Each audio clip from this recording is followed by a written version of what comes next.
आपण सिंपल आणि एकदम सोप्या पद्धतीने मटका गळा टाकून ब्लाऊज शिवणार आहोत। त्यासाठी मी इथे मटक्या गळ्याचा आकार काढून घेतला, कॅनव्हास पेपरवर मटका गळा टाकून घेतला आणि अस्तरच्या पीसवर मटक्या गळ्याला टिप मारून लगेच कपडा कट करून गळ्याचा आकार काढून घेतला। मागच्या साईडने आपण टक्स मारून घेऊया।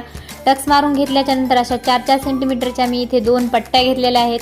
2 पट्ट्या आपण कट यावर टिप मारून डिझाईन तयार करून घेऊया आणि आपण गळ्याला मटक्या गळ्याला लेस लावून घेऊया आणि नंतर आपण यावर ही तयार केलेली डिझाईन टिप मारून लावून घेऊया।